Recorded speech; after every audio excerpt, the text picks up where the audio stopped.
Yes. Okay, well, welcome. So my name is Teresa Kasak, and my pronouns are she and her. And I am a resident here in North Carolina. I live in Burlington, but for a good number of years, I lived in the Charlotte area. And I have the pleasure of serving, excuse me, I have the pleasure, sorry about that, swallowed long.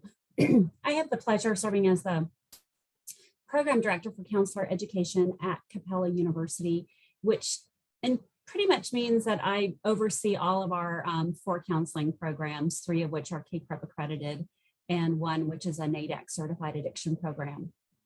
And so for a good number of years, I've just been a member of NCCA ever since I was a grad student at UNCC, and just still enjoy being able to come. So I am today kind of, coming to you from Burlington in my home office. I have brown hair. I am wearing a blue shirt. And so I just look forward to kind of just sharing with you a little bit of my experience with facilitating Supervisee development using creative and experiential play interventions. So I am also a play therapist, and I have been a play therapist ever since my master's days. So moving right along, and let's see if I can be a little bit somewhat creative here in just a bit. But so these are the learning objectives. So hopefully by the end of our time together today, you will have a few more ideas of experiential techniques, which might be helpful, and how you might be able to use them with your current supervision caseload, or and then also just some ideas, techniques designed to bring some creativity, some deeper awareness in your counseling relationship. And so I have this general idea about things when I was, because we all know that this conference has gone from being a face-to-face conference that was supposed to happen in Durham, and then it was going to be split into 3 separate conferences that were going to be throughout the state. And then we ended up with this virtual conference again. So thinking about, so while the slides may not necessarily reflect it, I will try to give some thoughts about how you could still use these things in very much a virtual or a telehealth type of a situation. Okay. So what is supervision? And I like this definition, and it's an old one. It's an oldie but a goodie. It kind of comes from, the original dates of, Stoltenberg. It shouldn't be surprising, I suppose, because I'm a play therapist. I really do take this developmental lens. I think about the experiential act of play therapy and how clients, these small young clients, they grow and develop, and they learn from the experience that they are able to have in the playroom. And so, according to Stoltenberg here, supervision is an intense, interpersonally focused, it's a one-to-one relationship where a supervisor is facilitating the development and competence of a trainee, and that in that relationship, while they're supporting the supervisee, they're also very much aware of the welfare of both that supervisee and also the client with which the supervisee is working with.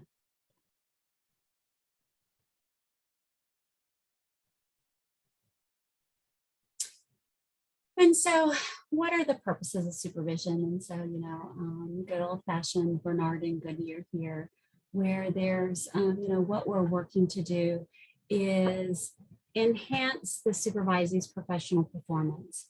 So, the name of this session is about transforming. And so part of that enhancement is trying to get them to move along, let's say, a developmental spectrum. Where can they grow in that development? Part of that is through increasing their self-awareness, their awareness of self, their own personal development, that reflective practice that happens when a supervisee is working with clients in these new experiences. You know, we'll talk a lot about the time in the chair and what that means.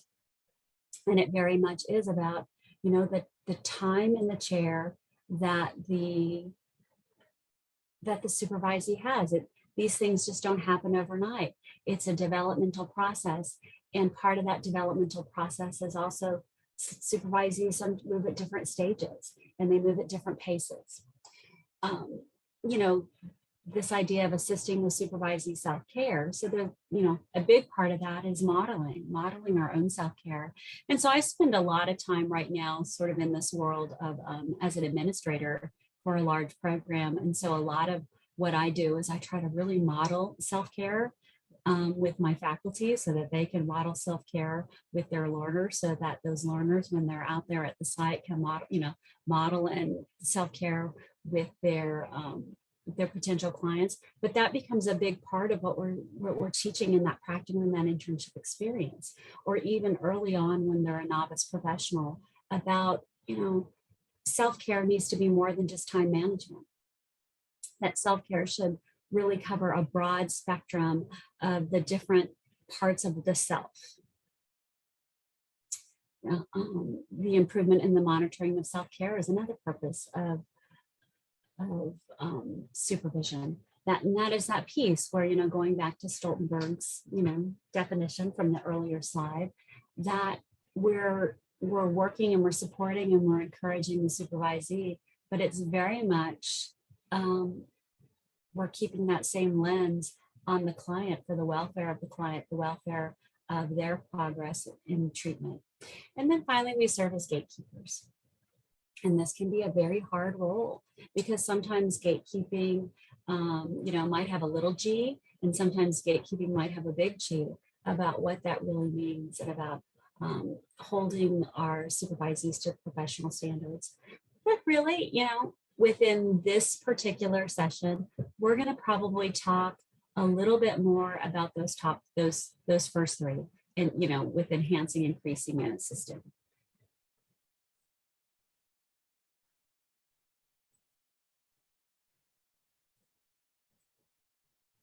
Okay, so throughout this workshop, just as we're working through the slides, what I'd like for you to do is I'd like for you to kind of keep in mind, find someone that you can keep in mind, a supervisee, a learner, with whom, you know, maybe you're just not feeling that connection with, maybe somebody who's particularly challenging. I call those challenging ones the yes butters of the world. It's always a yes, but. Maybe it's somebody, it's a supervisee itself that you're realizing that you're sitting with the difficulty. Or maybe it's just, you know, from a point of view, you're teaching practicum or internship, and you've got a group that is just not developing, that you know, or maybe you just have a class. And so, you know, what I hope to consider is that while we're talking about supervision, there's really some utility to take a lot of these concepts or a lot of these thoughts and applying them, you know, across what we do as counselors, as counselor educators, and as counseling supervisors. So, you know, models of supervision, we all have our different models that we might use, and theoretical models are one. And I, you know, even though I am a child-centered play therapist, I think as I've grown as an educator, I really realized that I use a really strong cognitive behavioral lens as I'm looking at my learners in those group supervision experiences.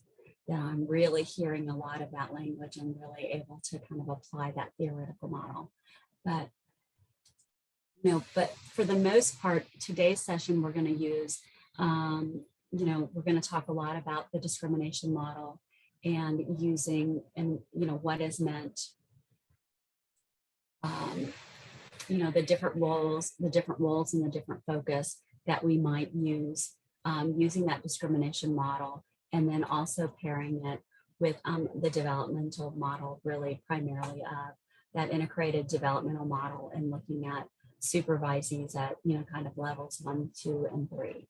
And, and again, this idea that, with that developmental model, counselor's growth continues over the lifespan. So I've been a licensed professional, a licensed clinical mental health counselor now here in North Carolina since 2003. And I've had a supervisor credential for close to 10 years. But so I've been doing this for a while, but about 5, 6 years ago, I decided I was going to do some EMDR training. And so I started that role, and then all of a sudden again, I was a new professional again. I was a beginner. I was having to go back to the very beginning and be in this role as a learner, as someone who did not know, that was not the expert or the supervisor in a way. And so that really speaks to that developmental model, because even ourselves, as we step into new roles as supervisors, as we step into new roles of maybe we're in counselor education programs, and so now we're working on a PhD, whereas before we were a licensed counselor, and now we're working on becoming a counselor educator, a counselor supervisor, that we are going to go back to those earlier developmental phases where we are experiencing those same types of feelings, those same thoughts, those same ways of being, the same experiences from when we were a beginner counselor. And so as we move through today, and the rest of the slides, as we kind of start to really think about some of these experiential activities, I want us to kind of keep in mind, as we're thinking about our supervisees, our learners, our groups, like, where are they? Because we know very much, that some hallmark dynamics of a beginner include sort of this concreteness. It's things are black or white, things are right or wrong. There's not a whole lot of, it's hard for them to see the shades of gray for things. And so, and they're very rule bound. They're afraid of getting things wrong. They're maybe reacting instead of responding, and those types of things. And so a lot of times what we might see with a beginner who would be in Stoltenberg's level 1 is we are working with them, maybe more so we're taking on more of that role as the teacher, and we are providing a greater focus on skills. So one of the things, is, especially as a play therapist, and if I'm doing supervision with a play therapist in training, a lot of times in these supervision activities, I'm also modeling the way that you might employ that intervention within a session. I am also modeling sort of a way of, my reflections to them and my responses to them might be very much reflective of the way that we might be in session. So, so thinking of that, so maybe this would be a practicum student. So, when we start to think about folks maybe who are ending practicum, they're in their internship, they're in their final stages of internship, maybe they're getting ready to move out into the field, this advanced students, and we're talking about a little bit more about, Stoltenberg's, level 2 idea. And so, these folks are they're less rule bound, they're more questioning. So they might have questions, and they might, be, let's say, like a little bit more reactive, or they might respond, or they might challenge, but it's about more about the understanding that they have. It's not so much about, whereas a level one might be a little bit more about, fear or getting it wrong. Now it's more about just trying to understand the process. So maybe more questioning, maybe a willingness to experiment and to try new things. Hopefully, they have a decreased apprehension about being evaluated. And that's really sort of the hard thing with supervisees, isn't it? So now all of a sudden it's not their big brains and how brilliant and how smart they are, but now it's about the application of that brilliance. And it's that way of being and the way that they show up. And so it's really easy, it's really easy to, it's really easy for them to hide a little bit more.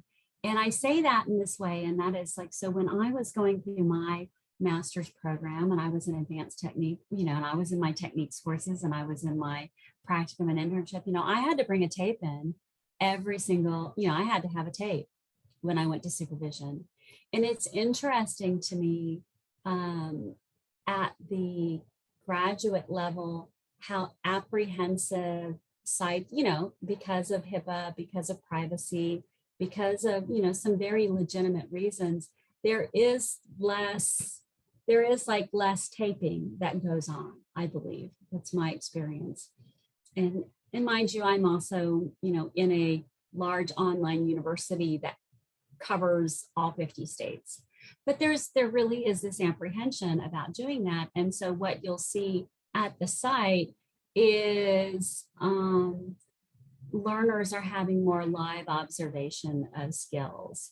And I think it's really harder to do that supervision aspect. I think one of the neat things that I used to love about, the way that we used to do it, you'd play the tape and then, Dr. Barrett would reach over and he'd stop and he'd say, Teresa, let's talk about what you're doing here.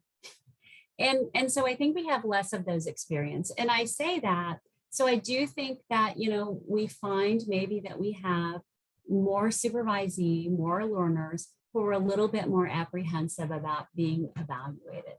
But hopefully, so those level one learners, they're really supervisees, they're really in that experience. They really are hesitant to play a tape in front of the group, to demonstrate a skill, to role play, if you will.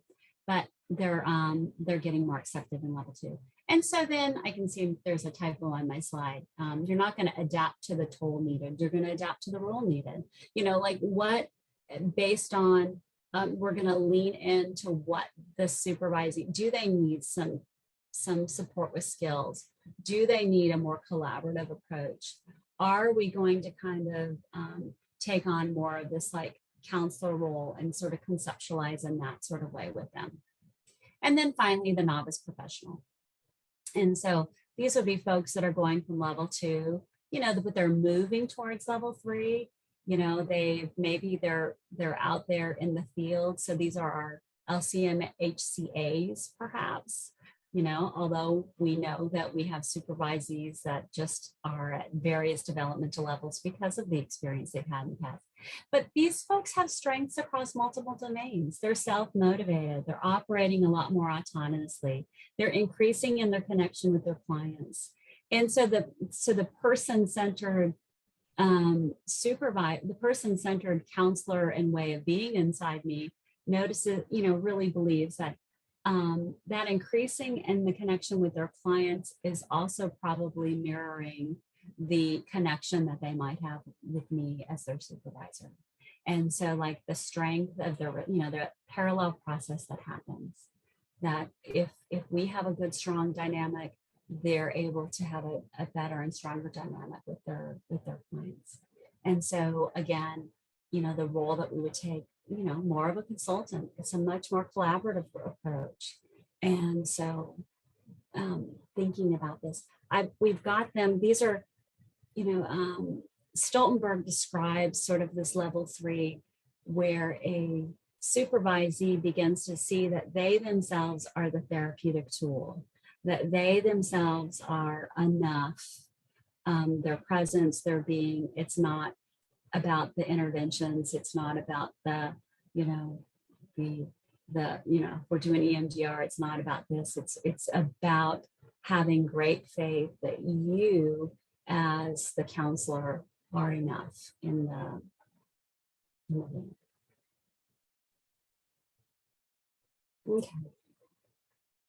So some thoughts about, these idea of experiential activities, because the whole idea of using experiential activities is to help facilitate that development as learners kind of can move through those stages. So, first of all, I think it's really important disclaimer to say that the use of such activities is not a substitute for a theory or a model. Hopefully it'll be clear. Hopefully it has been clear already, and it will continue to be clear that I do have a model that I work on. I do have a process. I am grounded in something. And I think that, again, this is something that we're also very much modeling for, that parallel process piece again for our, new counselors, our new supervisees, that they have to be grounded in a theory, that they have to be grounded in their ethics, that they have to be grounded in their model, and not just picking and choosing an intervention of the day or something that they saw that looked really cool. There has to be a connection. There has to be a belief. Theoretically, they have to be sitting in a place. And so that is very much the same thing with these use of these activities. The use of the activities is, creates an opportunity to connect, to enhance our own relationship.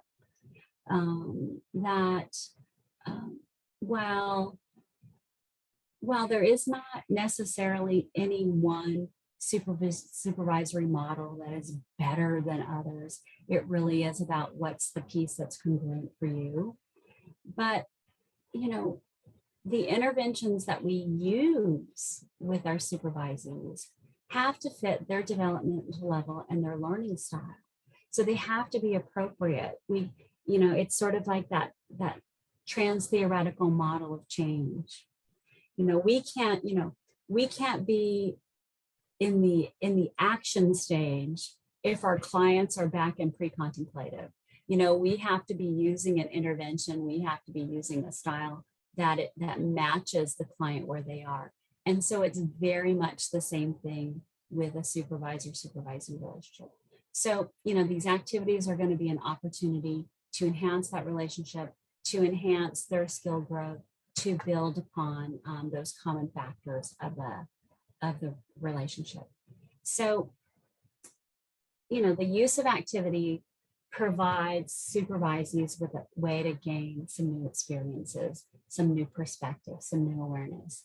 So, within the play therapy world, the reason that we would say that we use toys or play materials in the playroom for these children that are in, this elementary school age group is we're going to give them extra words. So because their verbal comprehension skills hasn't caught up with their verbal, the verbal expression skills and the verbal comprehension skills are different, play provides sort of a gap. It fills in the gaps of those language differences, of those comprehension of those skills. And so, but it also gives them some language from an emotional point of view or from a metaphorical point of view, so that they can use these tools, these materials, activities in new or different ways that might create some therapeutic distance for them, and so that they can begin to think about their own experiences with their clients in new and different ways. Okay. So I want to check in with you all before we kind of get started. So as you're sitting there, and I'm wondering, and I probably should have said this at the beginning. So do you all have like a piece of paper and a pen or a pencil or something kind of within your immediate area?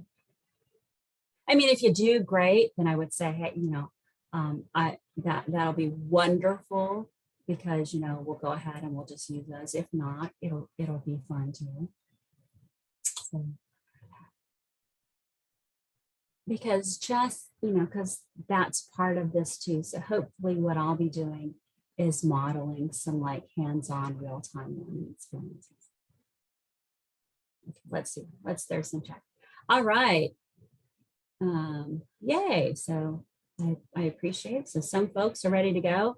And I am it's like in my camera right now, I'm looking at Angela Brooks Livingston. She always has the great pleasure, because her name starts with A, of, of always, she can never hide in any Zoom meeting because of her first name. So, and even because of, her last name, she would always be. But so I could see that Angela has her paper ready too. So at least I know 3 of you have your paper ready, and that's great. So let's talk about some things. And so clearly, sand tray. So here's a wondering that I have. How many of, so I'm going to talk a little bit about sand tray, and then maybe we can talk about things that would be very simple ways that you could do some sand tray without needing, $1,000 worth of equipment. Then, I think it's about 5 basic needs. And again, that's a really great one to adapt. Virtual, real, it's based in choice theory. Visual images, kind of the same thing.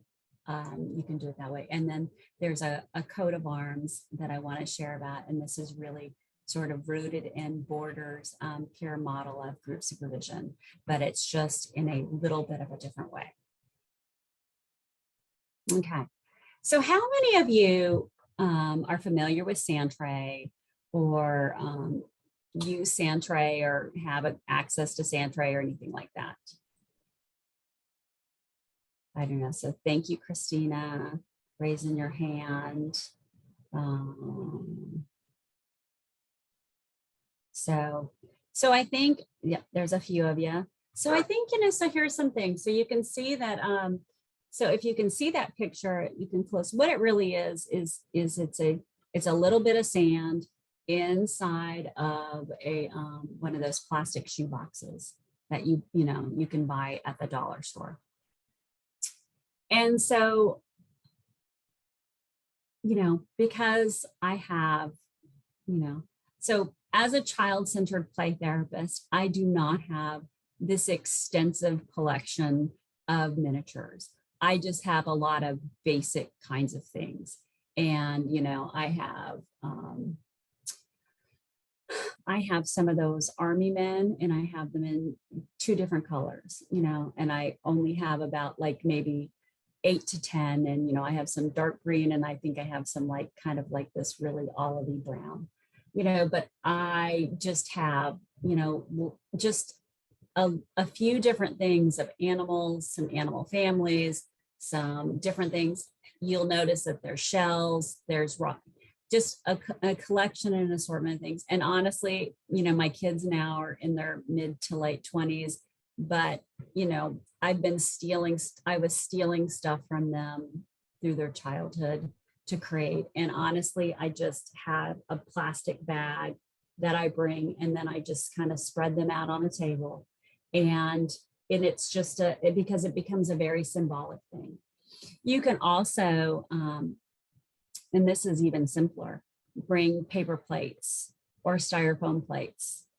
And so then you just need a little tub of sand. You need the paper plate with a little bit, and then you have those same things that you can create, that you can provide. And you can just, what I would, if we were meeting face to face, every 3 people or so, I would have had a Ziploc baggie with a bag of plastic toys, and I just keep them in Ziploc baggies for that reason. So, but, so it's one of these things, as, we're looking at that, we're looking at their world as they're describing kind of the, they're describing this client, they're talking about this situation, and they're stuck. So I think in some ways, from an individual and triadic supervision, it's like, let's talk about the client's world, or let's like, what's the problem? What's the problem the client's having, or what's the problem what's the problem as the client sees it? What's the problem as you see it? And then, and honestly, and so what happens is, you just, you invite them to just create this kind of world. And it really doesn't matter. And you kind of, identify who the key players are, that type of thing. But then, it's a little solution focused in the sense, and it's like, if there's one thing that's in your control to change, what would it be? And have them, like physically move that stuff around. With clients, I do it the same way, but it's about what can they do. But, but there can be lots of different ways that you can use this. In group supervision, I might, like as the student is sharing their case, afterwards having folks create kind of a tray of what they see is going on and then explain that to them. And it's that metaphor and it's the symbolism that offers a supervisee, a student, kind of a new experience of what they're hearing. So just like in that kind of that therapeutic process with client and counselor, so the more that I reflect and I accept and I demonstrate congruence to what the client is telling me and my responses, then the client receives that information back in new and different ways and begins to kind of reevaluate themselves. Supervisees very much in the same way. There's no, and there's no right or wrong about it, but it really is one of these things that, again, thinking about, I would not do this with a level, probably a level, if I was going to do it at level 1, it would be very concrete. Do you know what I mean? Because it would be about skills. It would be demonstrating how to do this with a client, because it might be something that would be helpful for the client to expand the horizon. But I might do it with a level 2 or a level 3, one of those, a little bit more experienced, to have them be able to conceptualize, to see like that they're getting in their own way, that there's some of their stuff involved, or they have some preconceptions that maybe aren't necessarily fair. So thinking about it from that sort of way. But again, I realized you have to have a little bit of a toolbox to be able to do this one. But I think also, this idea, again, I'm trying to stay mindful of my time, is, we talk a lot about trauma informed.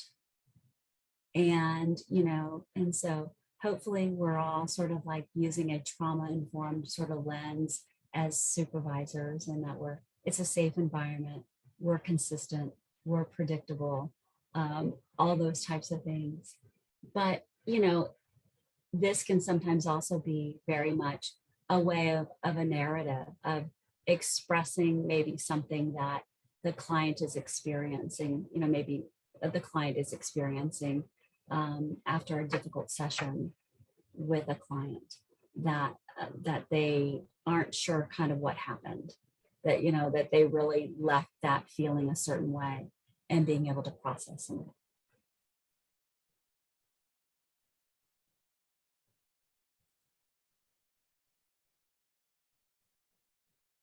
Okay. So here's where, if you have your paper and your pen, I'm going to ask you to get a little creative. Okay.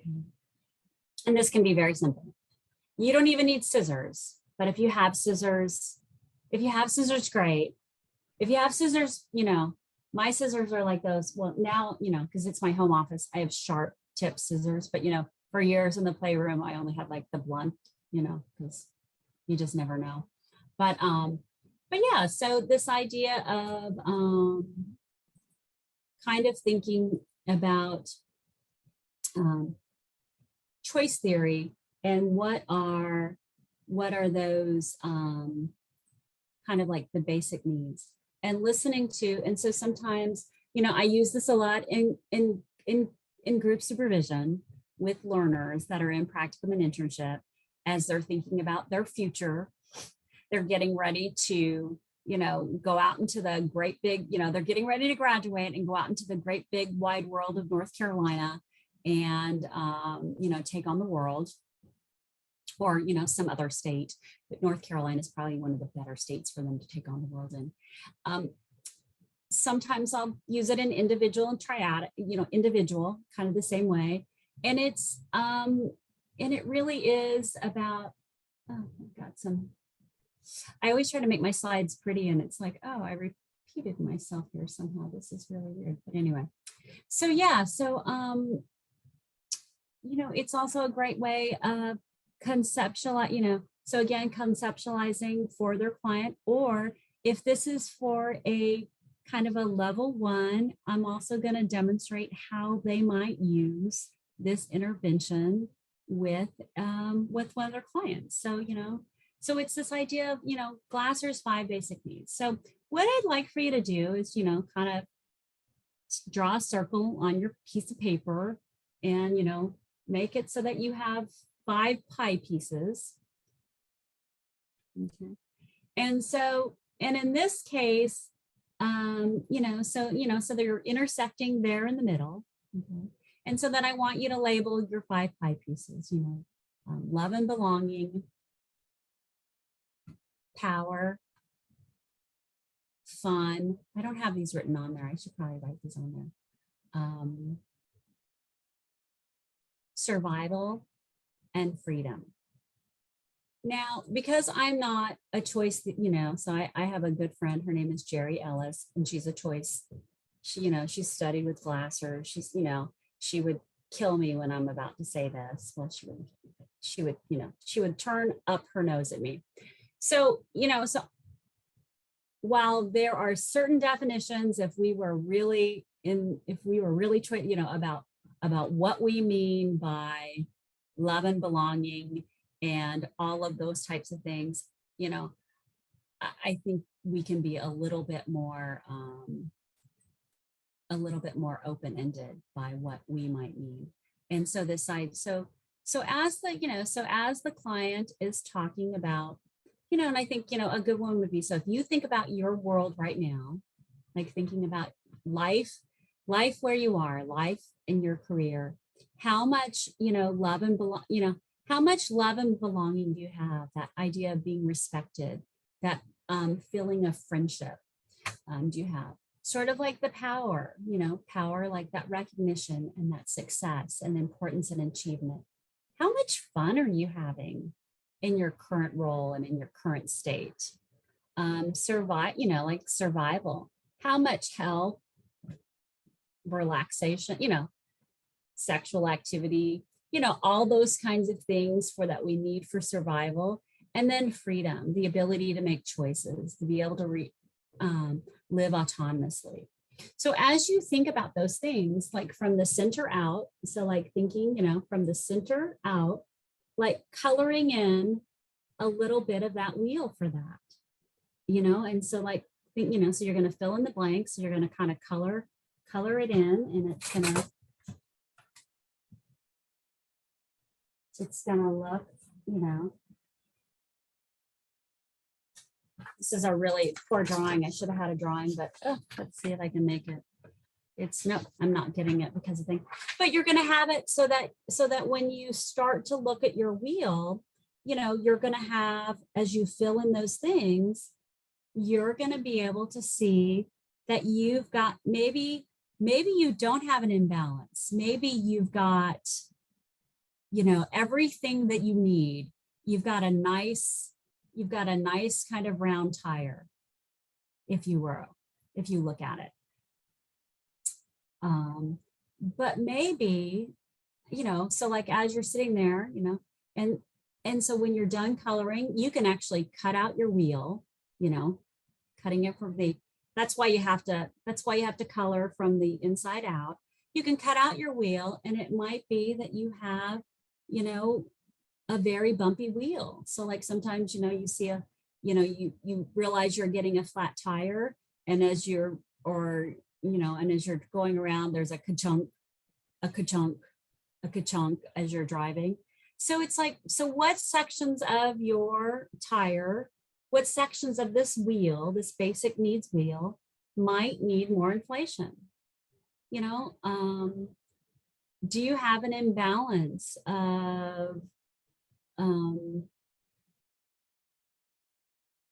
let's say, power and fun. That your job is so demanding, your role is so demanding. I mean, thinking about like being a master student, like this idea, um, is there an imbalance, like you're not feeling free? So sometimes, it's about, and so then it's really thinking about that, thinking about that wheel, that basic needs wheel, and what can we do to create more balance in there? And so, because we're counselors at heart, we know that we can't, have multiple, we can't fill the whole tire up. We can't tackle all of the needs at once. But like, what's the most pressing need that we need to work on to increase? What are some steps that we can take to improve that situation?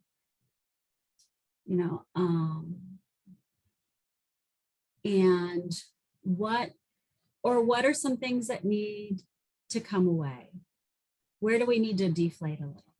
And so thinking about this, so this is really easy to think about from the point of view of a level 1 supervisee or doing this with a client, but thinking about it with regards to a more advanced supervisee who might really be struggling with, let's say, maintaining boundaries, not rescuing, not, advice, not advice giving, those types of things, like to really help them try to really kind of look at this from a very kind of reflective place about how are they interjecting themselves, that they're making this more problematic for their client, that they're making this more problematic.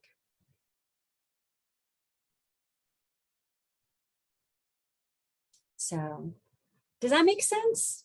Like, to think about it from that point of view? I mean, and it's a pretty powerful thing because, and again, like the thing about it is when it's really helpful if you've got all your tools, but you can even like rip your, if you didn't have scissors, you can rip it, but that really, all you perfectionistic, obsessive compulsive types out there hate that you have like rippy marks as opposed to nice, clean, lines. But, but it's a real great visual to see that there's an out of balance. And I think a lot of times, so this idea of one of our goals, also, if one of our goals as supervisors is to ensure, it's to monitor the self-care of our supervisees, it's a great tool for that because, they can begin to see that there are some out of balance because we all, maybe you're still there, maybe you have been there, maybe people like, but I feel like I'm in recovery for perfectionism. And so I work really hard on trying to model that for these, especially these faculty members that I have that are so demanding of themselves. And that this idea of like really modeling self-compassion and about like the importance of love and fun and freedom in our lives as counselors to really be able, because what we do is hard. And especially, let's say from this again place, like some of our, it's really hard right now in a pandemic. It's hard not in a pandemic. It's a little bit harder in a pandemic when maybe we've lost some options of things that we get to do for self-care and for fun. And I think about this from a point of view of, I see a few of my supervisees really manage this, and I think I'm so grateful my children are older because every given day it's like they don't know if kids are going to school or not going to school or wearing a mask or not wearing a mask, and then like they're home for a few days and then they go away and their dining room table is no longer their dining room table. It's like a manufacturer. So, I mean, there's all these types of things that folks are contending with. And so they're contending with their own state of like resilience, fatigue. And then they're going out and they're, being with clients and they're baby counselors. So they're just learning how to do all these things. They're learning how to establish those boundaries. So I think I've you know, doubled down on that one a lot. What do you think? I think, you know, so we'll keep moving here. Okay. Okay. So visual images is one that, and again, I just have a plastic bag with a bunch of pictures that I've cut out images out of newspapers, magazines, catalogs, just a variety of different things. And, you know, and I will use that a lot as a, you know, initially I might use it a lot for grounding. And I use it for grounding in individual supervision. Again, you know, a supervisee who wants to talk about something that was really bothersome, difficult, traumatic, kind of from their session.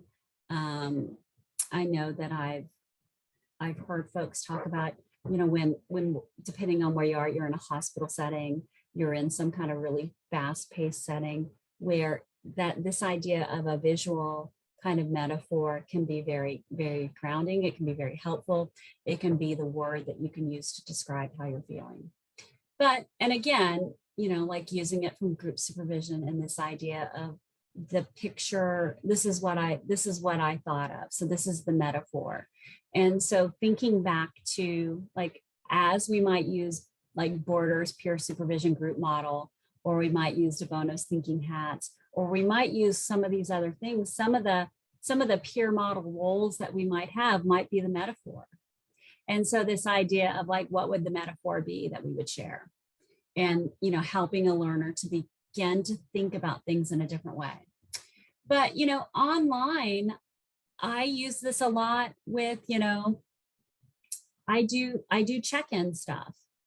And I say, you know, where are you on a scale of 1 to 10 today? But it might be, as we check in around the group, show me your picture. And they, you know, they have a picture that, you know, that they're going to show me, or they have an object or something that that is descriptive of where they are on that, you know, like that's, you know, that subjective units of distress scale. And again, I allow them to create their own, you know, whatever their unit of distress is their unit of distress. I just began to see week after week after week, I began to, like, identify a baseline for what they are. If they're always below 5, then when they tell me they're 4, I don't freak out. But when somebody's always 8 and they tell me they're 4, it's like, let's talk about what's going on.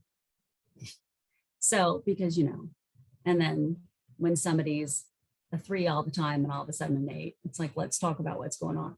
So, you know, but I think that it is from this idea of the process, you know, this idea that we can be modeling things. We're also with these new interns, we're beginning to give them new language to think about things because they are concrete, having kind of forcing them into this place where they have to think about a visual, they have to think about a picture, they have to think about an object that is distant from them, can be a challenge. Because, you know, a lot of times it'll be like, I don't know, I can't. And it's like, well, you know, like, try. I mean, it's an interesting thing, and I'm never gonna, you know, punish somebody for not having a picture. But it is like, it'll be very telling to me that when they are able to participate freely, because then it means there's something going on with our connection, and hopefully there's something that they're feeling differently out there in the world. But and then I think on a larger state, you know, again, using this sort of like in a peer role models, or this idea with a group about the fear that you might, you know, the fear that that they might be having about a client, the fear that they might be having about themselves. And again, it's about what sort of, you know, where are they and where do we want to move them? So I have this friend, Larry Barlow, and he's pretty wise. and Larry says, you know, anything that you can do face to face, you can do online. You just kind of have to think about it for a little bit. And I think that there's a lot of wisdom in that statement. That, you know, I'm a principles kind of person, you know, principles before personalities, and practicing my principles sort of in all my affairs. But so I really do tend to think about these things. And again, very much, I know for me, it's rooted in my play therapy background.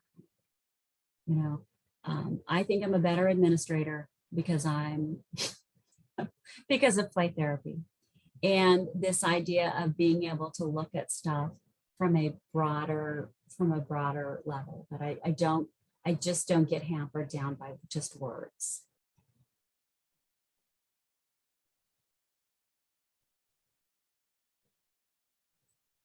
And then finally, so here's just some examples of pictures. And that very cute dog is my dog. That would be Callie. She's taking a nap. But yeah, you know, I just have all, so, you know, so I mean, just all kinds of different pictures, you know, it's just a picture of a truck. You know, a picture of a fork. I think these are sort of lightning bugs, you know, so I mean, I have some really different types. And again, you know, when we're thinking about so if you're going to create pictures and have pictures to offer, because even like you could create your own kind of visual board too, if you're doing this online, and, you know, like having this selection of pictures. And so, you know, and again, because we're asking, so as a learner, as the group is processing case conceptualization, as they're sharing to you about their session, like, even it doesn't matter what the images are. It really is about, if you think about these images, which one do you most identify with, and why did you pick it as you thought about that?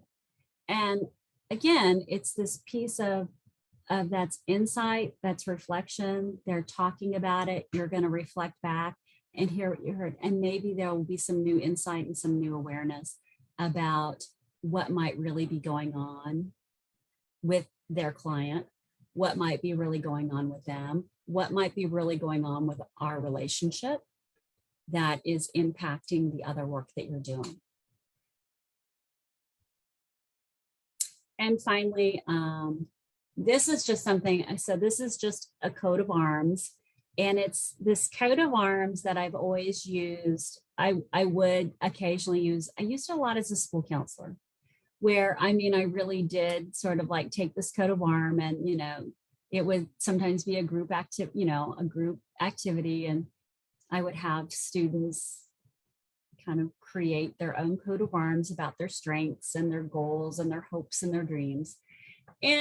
But I will use it a lot in group supervision now, with, as part of using sort of rooted in sort of the peer role model, group model of supervision, where everyone's taking sort of a different, they're playing a different role and providing feedback to their peer. That I will use this coat of arms sort of as a just as a more of a playful or experiential type of activity. And it is, as the counselor, as the peer is presenting their case, they're talking about their client, they're talking about their fears, what happened, we're listening to the tape, we're, those experiences, it's like, what would be my, this idea of like the greatest concern about being the counselor for this client? What would be my greatest concern for the client? What was something about the session that surprised me? Something about the session that reinforced my confidence. And you can really come up with a lot of things on your own now, and my feelings about the journey. And these are ones that I just come up with and I use. but you can really, and you could use it in some different ways. If you're in a group all together and you're in a room, you can, I've used a whiteboard or a flip chart and drawn a big one of these, and the different peers go up and kind of create, they draw inside the coat of arms. Online, they just kind of create their own, and they kind of show and they talk about it and they demonstrate it. And then I might have them take a picture and send it to me. But you can use this in a lot of different ways. And again, this idea of, a good, level 2 person, someone who is an advanced student, really, they can begin to kind of conceptualize themselves, because there's this internal growth that's happening for them as they're changing. They've got, by the time they're done with internship, they've got about, 600-700 hours worth of time, which is way more time that they've had, any other time in their program. By the time that they're done with their supervision, postgraduate, that's three times as many hours. It's 4 times as many hours. So be, able to have them kind of see, even if it's about them, their own experience and their own journey. But, what are some things about them even watching their tape? And, you don't even need to do the coat of arms, but, again, like, because we'll say things like, what did you do well in that session? What do you wish you would have done differently? And so again, when they're not able to put those words to that, sometimes it really does help to allow for this written expression, this drawing, this idea of the sand tray, the narrative of telling a story, all those types of things. But that is what I have. And I think we've kind of talked about some of these things, but about and rooted to that. And then, but this is a lot of the language that I use, and